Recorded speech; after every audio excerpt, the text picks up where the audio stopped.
Madam Chair, ladies and gentlemen, good morning. Good morning, gentlemen from Haro.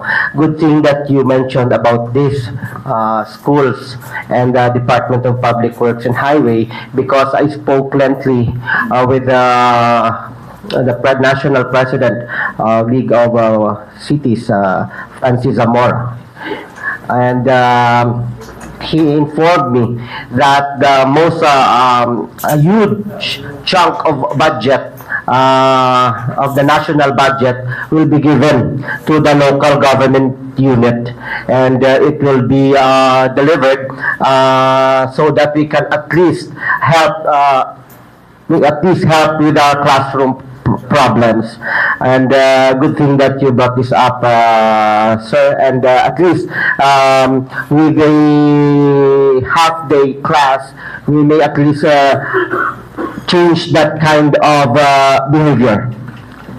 Thank you, Madam Chair. Thank you also to Councilor Delaliano. In fact, we raised this also to the good city mayor, and she's on top of this and will help address this situation. Pero ang masarangan lang sa LGU, obrahon man sa atol alkalde, pero dapat obrahon man sa mga national agency ang ilang mga responsibilidad. No? So we see also a Senate bill, I think, passed by Senator Bam Aquino, visited here for to hasten the construction of classrooms. Pero subong yung problema, 4 ka bulan na Mayo kung elementary ni sila ngay half day ta lang, high school na ni. Mabatyagan na ni nila kung magkuha na sila exam sa college kag kabus ang ila tinunan. Hindi sila kapasar-pasar sa mga entrance exam, no? This is where we will feel it.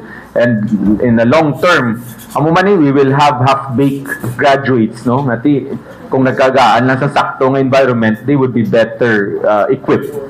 Yes, Madam Chair, that's correct. And let me just remind the gentleman from Haro, back in the college days, we used to enjoy half-day class.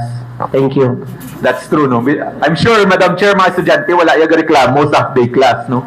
Pero wala lang sila kabalo nga sila ang apektado in the long term. Abi nila, ligwa lang sila maglagaw.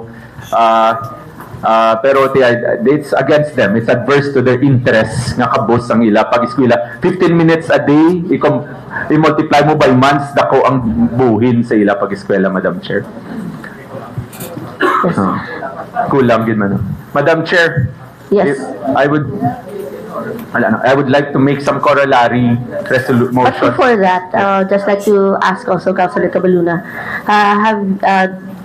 did you also ask them if nag-shift sila sa alternative mode of learning, like the online classes? Because some do that. It appears on principle, Madam Chair, amo nang ila alternative may half day, tapos kina-fill in sang hybrid, no, inang alternative learning. Pero kung obserbaran mo sa balay ako hinablos, and I'm sure many students as well, I don't think they're really doing the hybrid, no. They're just justifying nga nag-online sila as a supplement, but that's not the case. That's not what's happening in reality. Even if that happens, lain gid gyapon ang direct engagement sa mga teachers and fellow students. Yes. But for now, siguro, strict lang nila pag-attend sa online. Yeah, we will call that in one of our resolutions, Madam Chair. Yes, Councilor Duron, you have the floor.